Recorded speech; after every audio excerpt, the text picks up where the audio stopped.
Aye. I'll put all the lights out there. Yeah.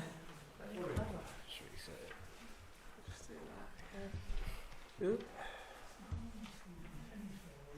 Presentation. I've got something.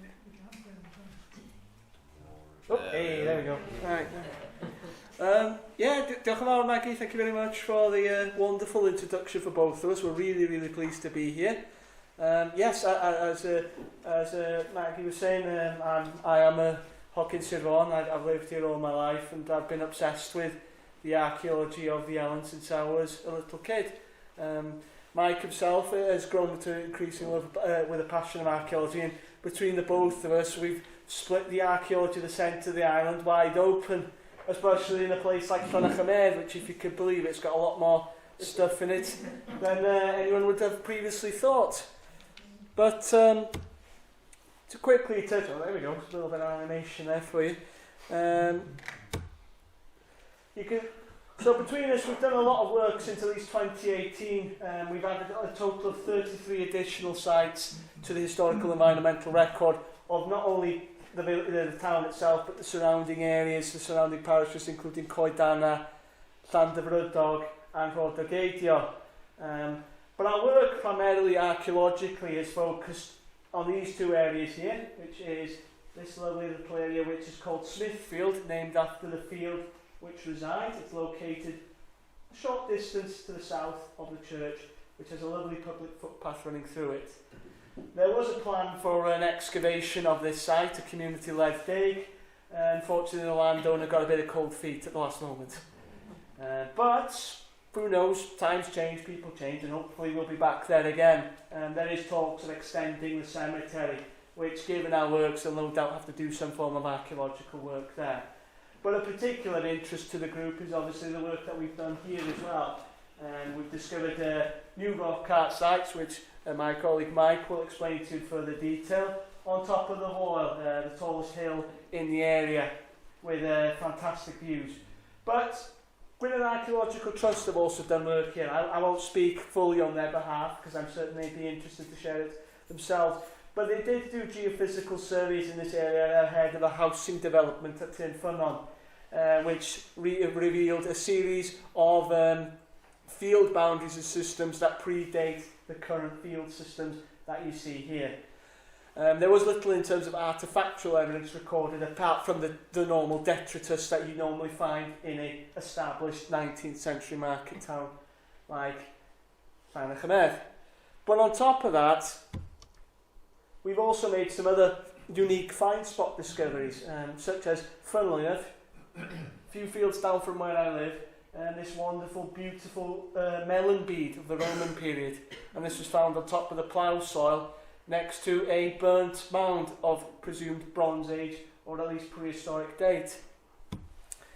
And years ago, I did, when I went to visit the roofless chapel, if anyone knows where that is in Rhwng, there's a public footpath there. If you go there and visit the far end, the roof's all fallen in now, so you won't have to worry about anything falling on top of you. You will notice above the 15th century window is a rather peculiar slab, which, when you look closely at it, is actually a cross slab, a possible grave slab of assumed 12th century date. The vine interlace pattern here is very similar to what you'd see on Llangollen Church on the buttress there.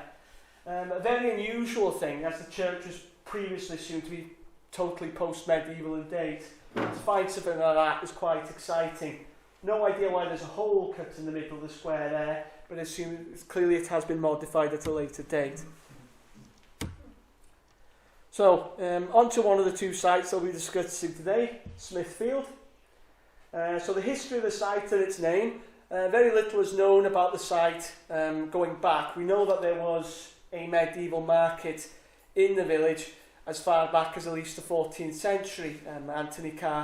Professor Anthony Carr, I should say, respect what his work, in his medieval Anglesey, he wrote about a cloth market being there, and the fact that an individual was actually fined for trading outside of the Queen's Field.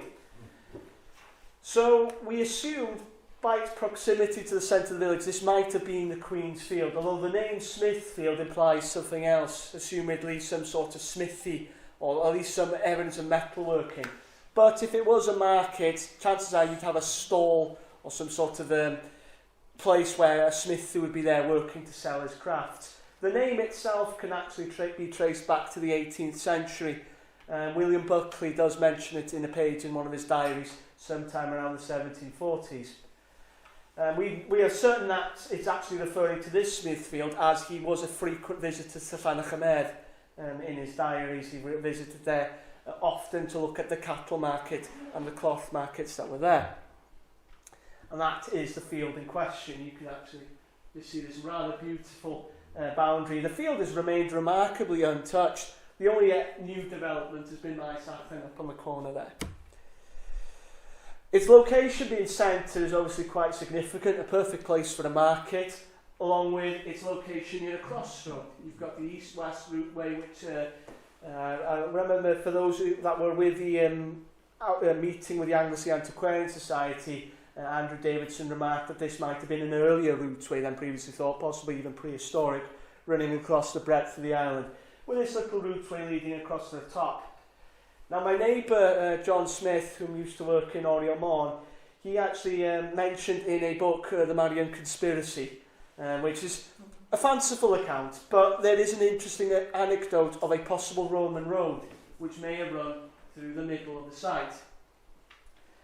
The field boundary is noted to be quite unusual. As mentioned before, it does appear in maps as far back as 1845, and in fact there is a map by in 1818 which shows the boundary still there. So it is a very early boundary. But what's significant about it in particular is, if you may notice on this time map of ddechreuodd, parts of the village are included, but the church isn't. It's an independent entity, and that's because Llanerchymedd is the smallest parish on the island.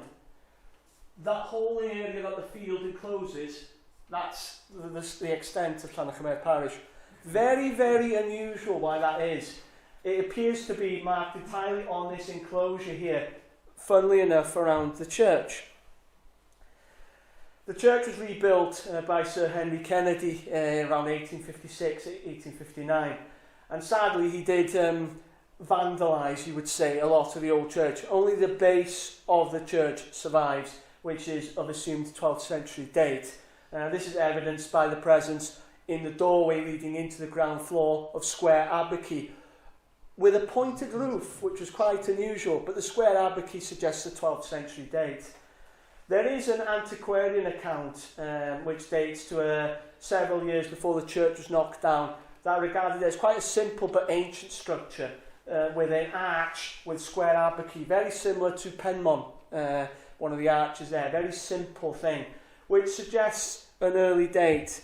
And there is a fantastic depiction of it by Lewis Morris here in the 1730s, which shows the church as it would have been, with these beautiful 17th century windows there. And this window here on the chancel, which was regarded to be almost similar to the window that you see on Penmynydd Church.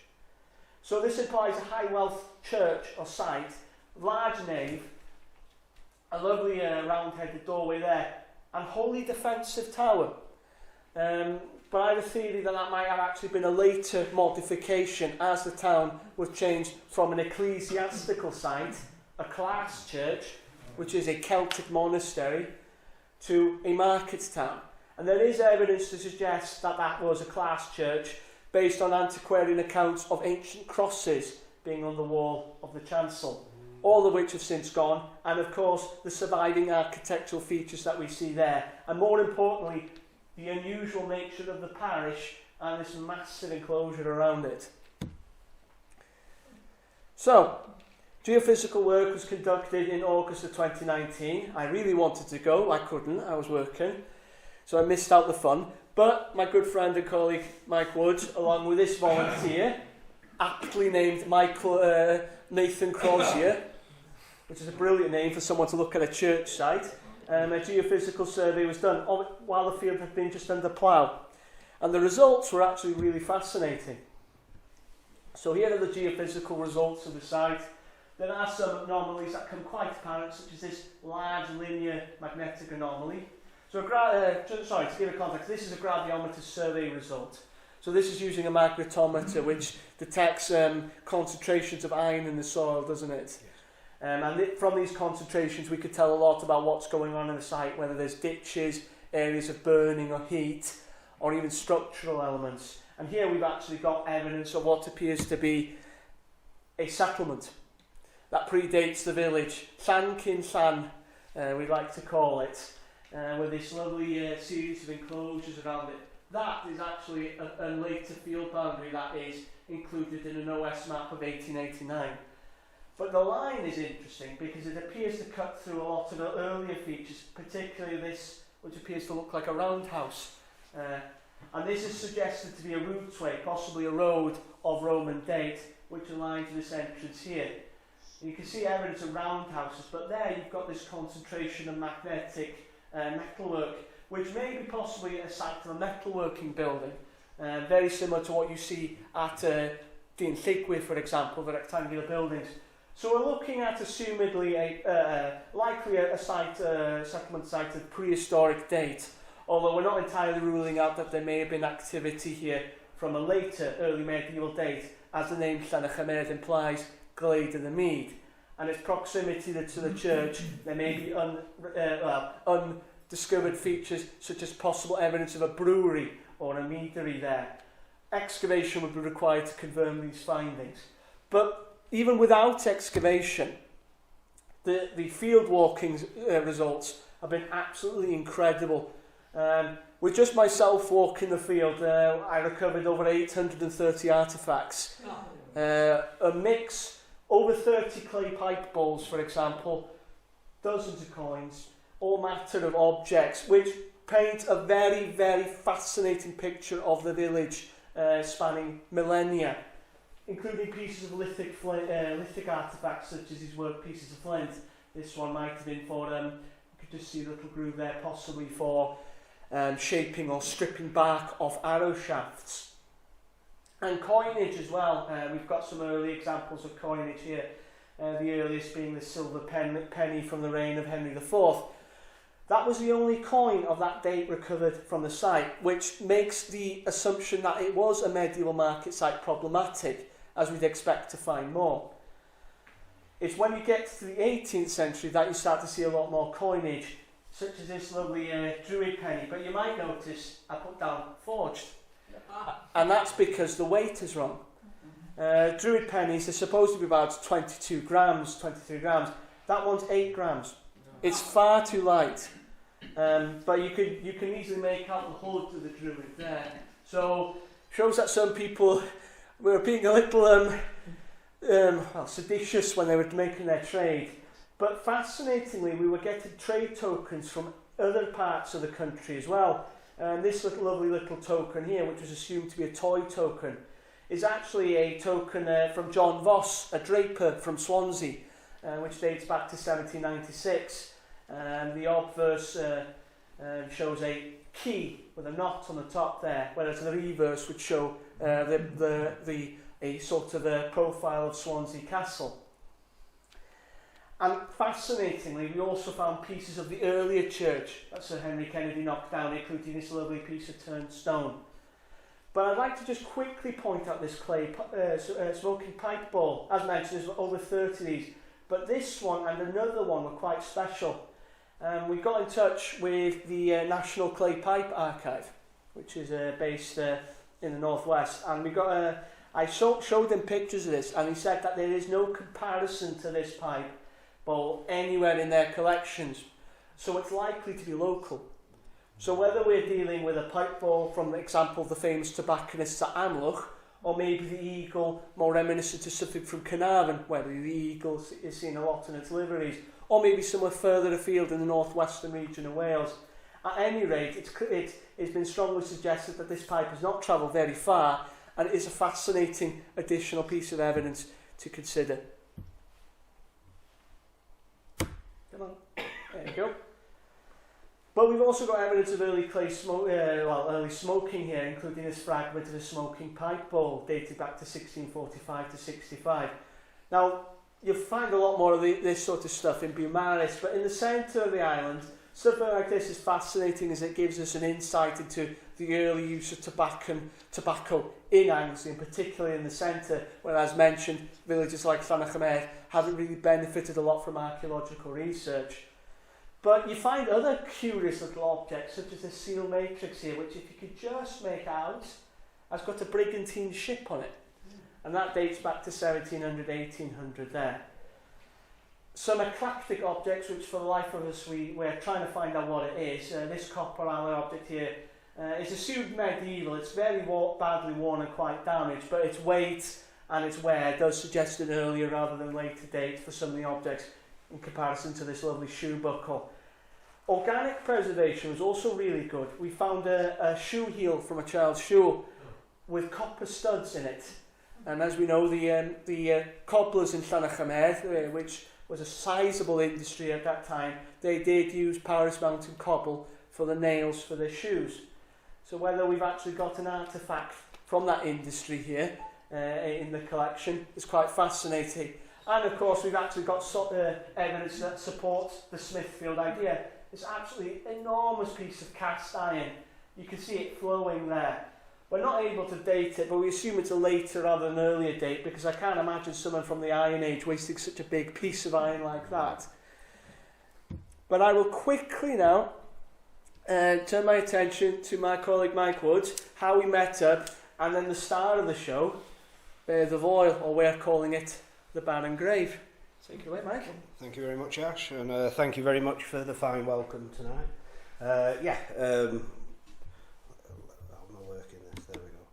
So I first met Ash when I started work on the island. This was for my PhD study entitled The Dark Side of the Tomb.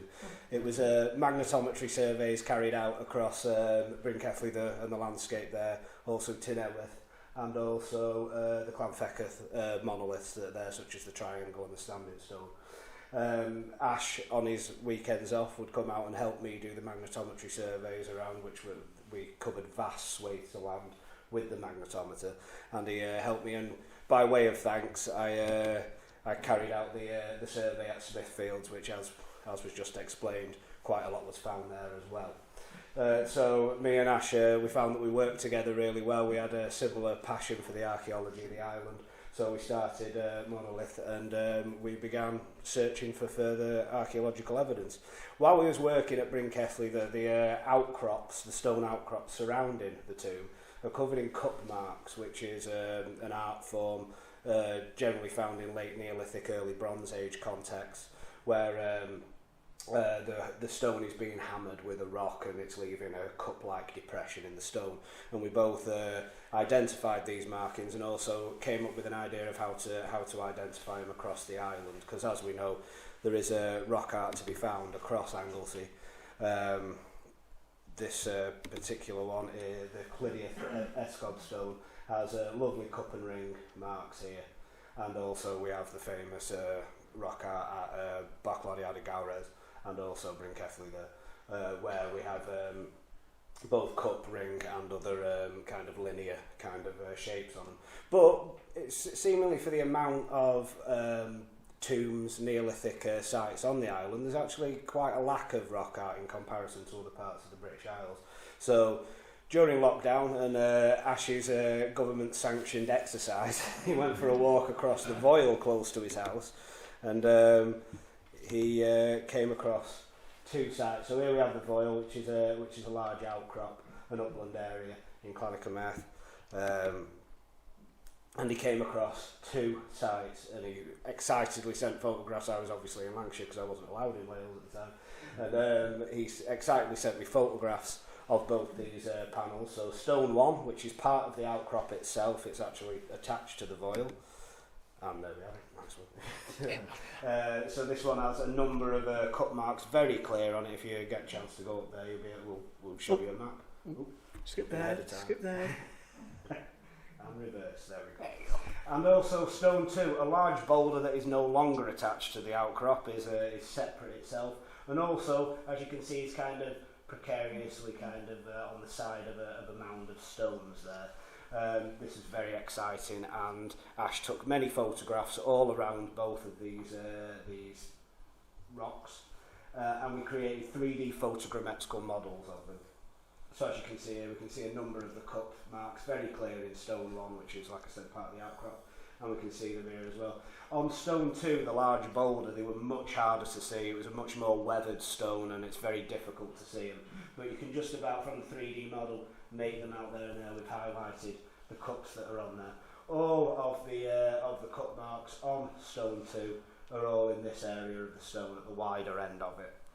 More interestingly, we also got some maps, old maps of the area. We've got an aerial map of the site from 1945. We're not sure if it was the Allies or the Luftwaffe who took the picture, but we found that the stone that was actually, this stone was actually up on top of these stones in 1945 and had subsequently moved quite a significant amount and slid down the side.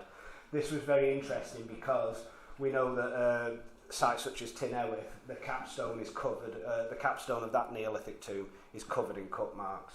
And this site, it kind of gives me the idea that this might be the capstone of a tomb that's actually been knocked off at some point since 1945, and this will give us the rare opportunity to dig directly down into the chamber of a Neolithic tomb to investigate it further. So we got the permissions, and we did a strip and record over a week. You might want to pause that. Yep. Yeah. So what we did was we dug next to stone 1. We did 4 metre by 4 metre trench, just taking the turf off. And yeah, that's for scale. That's where we just finished as well. But yeah, so we dug we took the turf off and we started to investigate the stones around this area. Also, Telemon, a local production company, made a television show about this. The first part is available now on YouTube and Facebook, and the second part, which it's what we're about to actually present to yourselves, and this is the first time this has been presented publicly, will be out next month, so we'll be able to link that to you guys so you can watch that. Can you speak up a little bit more, please? Oh, sorry, I apologise. Yeah, so we did a strip and record. We cleaned back all the stones to see if we could find any evidence of prehistory in the vicinity next to stone 1. So.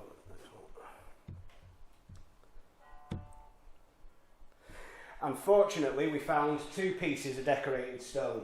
We got the pet stone here, and also this large stone, which is still up at the site. We couldn't bring this down; it's still buried up there. This one we brought with us tonight, so that you could, while you're having your tea and biscuits afterwards, you can have a look at the artefacts that we talk about. But with this piece of stone, there's two large ridges of a harder geology within the stone. But if you look there, you'll be able to see actually on the stone itself. There are these lateral pick marks where it's almost as if these ridges have been emphasised by someone picking with a stone. This was found all within these stones, and a lot of the stones as well seem like they've been dressed, and it's likely that these were the destroyed uprights that suspended the large stone with the cut mark stone 1 on legs, very much like I think is on the front of the podium down there. So like your normal your bodaware or something like that on the legs, but much more stumpier, likely more like Cligwy if you've seen the tomb there. So obviously finding decorated stone, this instigated a larger excavation where we had to remove these stones. We knew it was going to be a large task, so we needed a lot more time, and we were also thrown back into lockdown for over a year, so we had to wait until I could be tested and returned to Wales to carry it out. So we decided to dig over 5 weeks this time with a small skeleton crew of archaeologists removing large quantities of massive stones, and it was quite a task. But we returned to the Voyle, and what we was looking for, as we usually do with archaeological investigations, is evidence of datable evidence such as pottery, or in the case of Stone Age tools of a typological type that we know is that period, but also architectural features as well. Unfortunately, we found an architectural feature here. This is a stone that is still within its hole, and these are packing stones all around it, and this is the stump of an upright that would have suspended the large capstone on top of it. There would have been at least 4 of these that would have suspended that capstone. Strangely enough, it has been sheared off, and all of them stones that had collapsed in, the dress stones, were all, it was a destruction layer, and as we were removing the dirt between them, we noticed they were falling into cavities, and it would seem that the destruction of this tomb, the movement post 1945, was done in one single destructive event. it's all been dropped in one, and it was very unusual. We were trying to think how has this come about being destroyed. So as we excavate down, we also start to find other stones which show signs of modification. This one had a load of grooves in it. We thought they were plough marks, but they're actually all the way around the stone, and it's likely that it's some kind of sharpening stone. And we dug down, we pulled all of these stones out, and then we started getting artefacts. Unfortunately, these artefacts were more modern than we were hoping for. The first one was a nimble bread wrapper from the 1970s, an early pioneer of health foods, famous for an advert where they suspended a model from a hot air balloon over the Swiss Alps. Does anyone remember the song? Fly like a bird in the sky. No, right. We also found a Barclays coin bag, which we know at Llanerchymedd, the Barclays was shut down in the 80s and became the chip shop. And then also we got chips as well, became chips, and all of these, fortunately, the style of the wrappers, all were from the 1970s.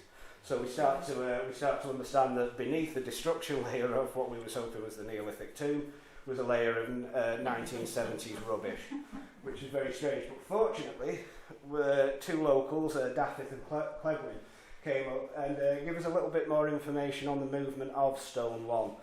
Both remembered the stone being in a different position in the 1970s. We were just saying post-1945 from the aerial shots. They said that it was actually up on top in the 1970s. And they also told us about a machine that resided on the Voyle for quite some time, known as the Drot. And the Drot was used when the Voyle was also a rubbish dump. The other side from where we were excavating was a rubbish dump, and this machine was used for pushing all the detritus around and that. It was also very easily hot-wired by the local youths who would enjoy joyriding the Drot around the top of the Voyle. And as we cleaned back Stone 1, we found a very modern bit of damage to the stone, where we believe that what has happened is the tomb has been upright on its legs in the 1970s. Rubbish has either floated in from the rubbish tip, such as all these bits of bags, or it's been used as a bin to stuff rubbish into. Some point, kids have hot-wired the Drot, driven it round the top, and smashed it into the tomb, shearing that upright off that we found within the ground, and pushing the stone off the top there. The legs and the uprights then crumbled under the weight of this stone, which is in excess of 20 tonnes, and sealed that 1970s layer beneath the destruction layer of the tomb. So an interesting bit of detective work there, but we got to the bottom of the movement of Stone 1 at least. And then once we'd removed the layer, which was also, what we found in the 1970s stuff was a black soil that smelt awful. It was very pungent and quite difficult to dig through. And once we dug through this smelly soil, we actually got down to what we was looking for, which is we found a very flat surface of clay with stones within it. That's myself stood on it there. It would seem that the prehistoric ancestors have dug down to the outcrop. They have then set fire to the outcrop itself and then used large stones and smashed a depression into it, which they've then lined with clay. This is not an uncommon way of making tombs. Has been found. Francis Lynch reports on many of them in prehistoric Anglesey, with the outcrop being first prepared for the tomb, and then the tomb was built around it. So this floor surface here is actually you can see bits of the outcrop coming in here and here, but also this is where we found the wonderful artefacts all sat on top of this floor surface. The first one being the marvellous polished stone object. So this was found in two places, about half a metre apart from each other. That's how it looked. We have to put that back in there after cleaning it up. But there we've got, this is made from a sandstone that's quite glittery. It's got a nice glitter to it, and we took it to Dave at Stone Science round the corner, and he says that it's of the type that you would usually find in the Pennines, where I'm from. This is a very unusual item because it's quite a soft stone. You wouldn't use it, it's not a polished axe or an adze or something that would be used for ploughing, because as soon as you hit a rock with this it would explode into pieces. So it's likely that it's a polishing stone of some type, possibly to get the nice shiny finish on a crag-gluing axe, or if it is of a later deposition, possibly Bronze Age, it might have been used for sharpening blades. These are not uncommon items to find within tombs of this type. Others have been found, and one antiquarian said that they were limpet smashers for taking limpets off rocks. So it's as good a guess as any, I suppose. But this one, we also have this here, so if anyone would like a closer look and see that shine on the object, then we can show that afterwards when you're having your tea. And we also found this pebble. It's a pebble, fits nicely in the hand, and it's of a hard granite that is probably from Scotland.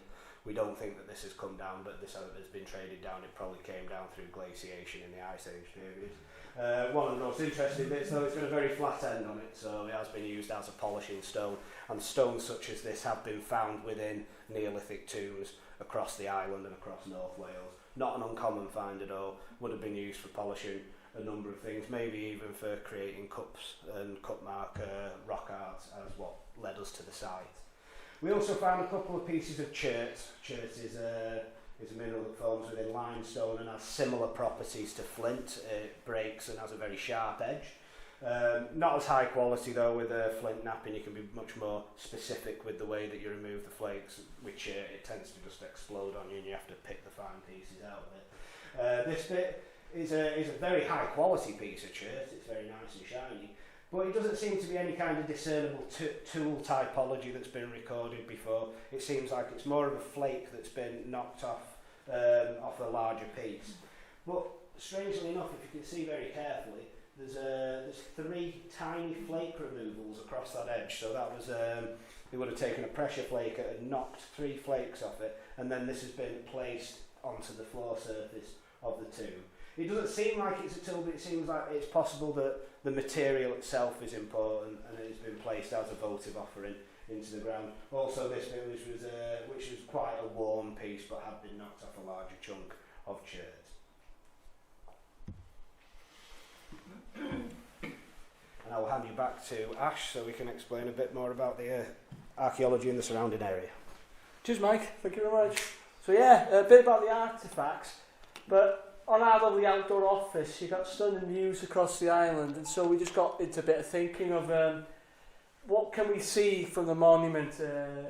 It's like a spatial analysis, and we were looking only for natural features, but also built features, i.e. archaeological.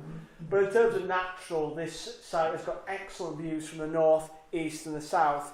None from the west, because the summit of the hill obstructs it from that view. You've also got the brick tower, the blast screen from the base of a directional finding station from World War II, which might be why the Luftwaffe were taking photos of it. Anyway, but what is most notable is the views from here, because you do see a number of upland areas, especially in an area such as Anglesey, which is not really known for being quite uplandy, quite mountainous. It's been described as an undulating lowland, which, as a cyclist, is very accurate. Anyone that tells you it's flat, they're lying. You've got, for example, Mynydd Bodafon immediately just a bit to the east there, very clearly viewed on a nice day. And you've got other summits such as Mynydd Gang, which you can see there to the northeast, and then Mynydd Paris, Mynydd Trysglyn to the north. That would it was a different thing entirely in rolling green, but as you know, industrial processes in the 18th and 19th century have completely obliterated the top of the hill. In fact, there is a painting, I believe, sometime from the 18th century, which shows an earlier windmill on top of that, which had since been lost. Straight face, not the conical tower mills that we see today. So it's changed a lot there. But of particular interest is the view from Dillas Bay. A lovely little bay near City Dillas, whose name continues to elude us why it's called that. But I'd like to just quickly pull you over to Mike, because there is a theory going on as to why the monuments might have been put there, because we do see this in other monuments, not only on Anglesey, but also across on the mainland and further across the western coast. Yeah. Right? Yeah, so with many of these, many archaeologists have studied the association with tombs and views of the ocean itself. As you can see with Cyflwyniad and Bachwen, they are coastal, so very close to the ocean. But in the case of Bed of Oil, there is only this little bit Thewles Bay, where we can see the ocean there. Suggestions by archaeologists is that it's possibly referencing that the people who created these tombs came from abroad, and they were referencing maybe where they'd come from across the ocean from the Mediterranean. We do know that there was a large change in the DNA around the early Bronze Age periods,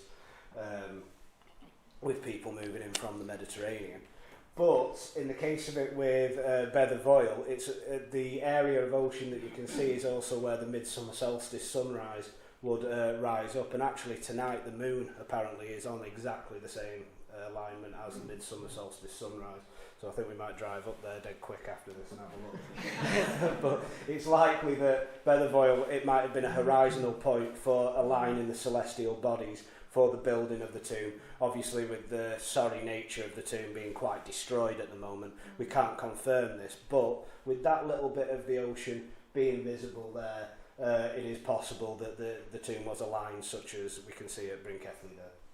So yeah, spot on. Just as an additional point as well, we know, as Mike was saying, all the cut marks were all on one side, and interestingly enough, all the cut marks were all seemingly pointed towards the eastern side of the island, i.e. Dillers Bay. So whether this is again referencing some sort of celestial alignment, no, we can't say. The problem is with cut marks, they're so mysterious, aren't they? We just don't really know what they're for.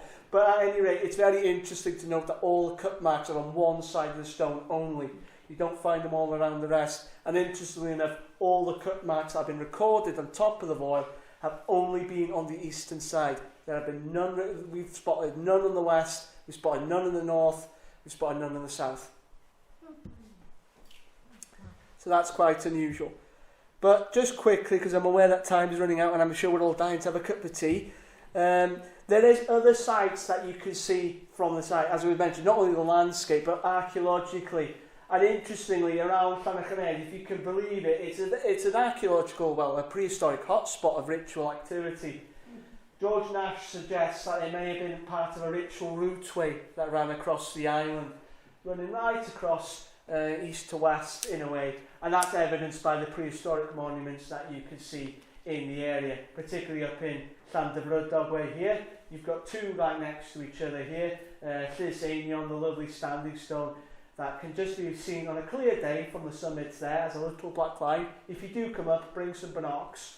And you've got this lovely tomb here, Maen Chwydd, in English, the rocking stone, which we've got a lovely picture of in the next slide.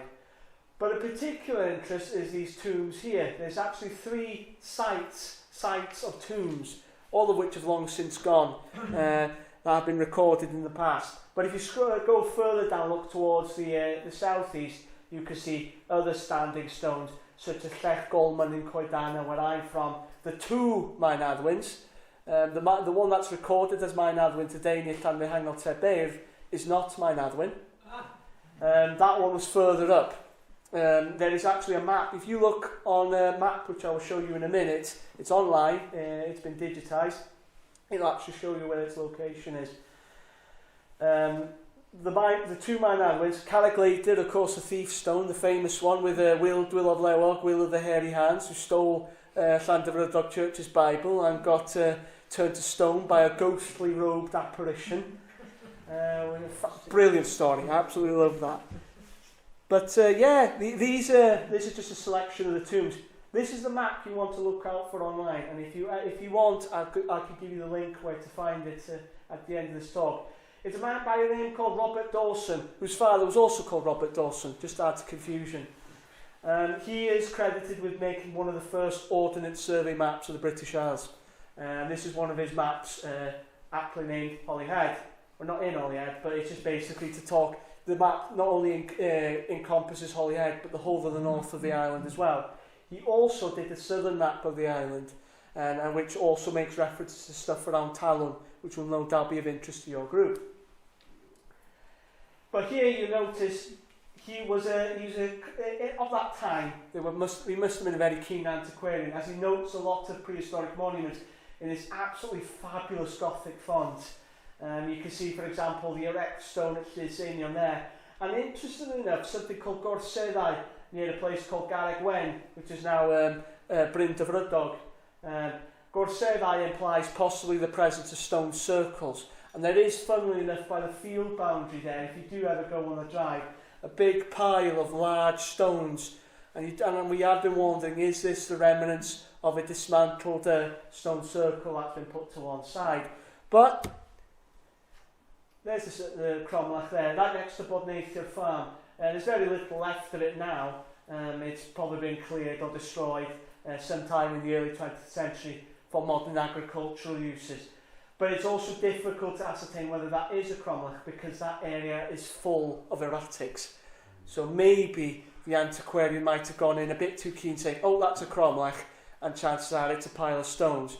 But if Hen Drefor proves us anything, sometimes a natural collection of glacial erratics can still be used as a tomb. Who's to say? Now, Vedw cromlech's a bit of a mysterious one, as there's, we've had a look, there's no depictions of it, but there is a reference to it in an earlier source, in the Cambrian Register of 1796 by Williams, E&T. And it does this list of cromlechau or druidical altars, because as they assumed, all cromlechs were assumed parts of druidical altars with the obsession of the Druids, the powerful cast on Anglesey, famed for their destruction, in quotation marks, by the Romans in the Roman invasion, as described by Tacitus. But here you can see the reference to one tomb at Parciau near Vedw Isaf, and interestingly enough, 3 on Bodafon Mountain. There is a cairn on top of Bodafon. You can actually, there's no public footpath to it, but if you know where to go, it's a tricky walk, but you can find it just a demolished Bronze Age cairn. But of interest to us is the Bodafon cromlech, which Margaret mentioned when we were doing the Llanerchymedd Môn boards. The board for Bodafon, on top of Bodafon, is actually located a few paces south of where that chamber stood. Where it stood, because around the mid to late 19th century it was blown up with gunpowder and dynamite. And there is Ian Jones, if anyone has met him from Ynys Môn, he remembers talking to a lady when as a little girl. She remembers either seeing or hearing about this great big crack and this thing flying 50 foot up in the air. So they must have used quite a bit of explosives, and you can actually see from the site there's just a crater there. There's nothing left of the tomb, which is so sad because there is no account of it ever being excavated. But fascinatingly, its structure is possibly the closest to an imagination of what we would have assumed the bed of oil to look like. Big capstone with little dumpy orthostats. And this is a photo that we took during our research on Llanerchymedd. The is it or isn't it tomb, which we're convinced it is. It's named the Rocking Stone because it's bowed. And there is another rocking stone described in South Wales. Interestingly enough, this stone was actually used during the National Eisteddfod that was held in Llanerchymedd in the early 19th century. And beneath it you can see this collection of large stones, possibly orthostats that have fallen in. Now we would love to dig it, but one, it's scheduled, and two, we don't really want that, goodness knows, 20-30 ton capstone to fall on our heads. So we're going to leave it to a future generation with levitation technology, the stone, and answer that question for us. But just before we quickly finish, we'll quickly wrap this up with just 2 other sites. We won't go into too much details, this work is fresh in on, but I'll quickly turn over to Mike again to talk about it, as we did work on 2 additional sites last month, in fact. Yeah, this is hot off the press. No one else has seen this work apart from ourselves. So it's very special. We've been up at Ynys Môn at John's Caravan site. He's been very kind to allow us to carry out 2 geophysical surveys across the field that also has 2 standing stones within it. These are lined to a natural spring at the end, which has a modern well house over it now, as it used to provide the farmhouses with water. And we took these 60 by 60 metre grids that we put a survey across with the magnetometer again, like we used at Smithfield. and we have the results there. It's very small. Yeah, we can. Can't maybe see the red Here we dots go. There we go. There we go. So we've got the red dots are the standing stones themselves, and if anyone can see very carefully, there's a massive circle in between. So as you can see, we've drawn that here. This stone itself has a curious rectangular hole in it, and it was assumed that this had been reused as some kind of gatepost. And as you can see, that's quite possible because it's also, you can just about make out the linear, and there's other dark anomalies which could be where other stones were, and it's actually a stone row rather than just the two. But it was also on more modern field boundaries, when I say more modern, possibly Iron Age. And we also have circles all around them. When these are close to standing megaliths, it's usually, you find that these circles are Bronze Age burials that we call satellite burials that usually are around, and my work at Brinkeley there found satellite burials all throughout the landscape surrounding the extant tomb that is there. So that's Ynys Môn now, very exciting. Hopefully if John lets us, we might be able to excavate that next summer, hopefully. Fingers crossed. Fingers crossed. We then went over to Portsmouth at Coedana, this standing stone here. You might just be able to see it if you're driving down just towards the windmill and you look to the left. You can just make out a tiny standing stone by the road as you're driving up here, next to the beautiful house. We only had half a day to do this one, didn't we? So we quickly we did a strip of geophysical surveys across this one. As you can see, the first thing you'll notice is a number of linear lines running through. That's the ridge and furrow plough marks from medieval ploughing, showing that the land was ploughed before it was gardens. But also we start to see a number of circles in the surrounding area. So we've got a circle here, we've got a circle here. Ash also found a piece of worked flint in this field down near this end, presumably because that ridge and furrow ploughing has started to plough into these presumed satellite burials again, bringing up little bits of worked flint that would have been within the tombs themselves. So some really exciting finds whenever we put down a geophysical survey around a standing stone on Anglesey. It does seem that we find much more under the ground and in the surrounding area than is at first visible on the surface. So very exciting work, and we hope to follow it all up. But thank you very much for listening, everyone, and if anyone has any questions.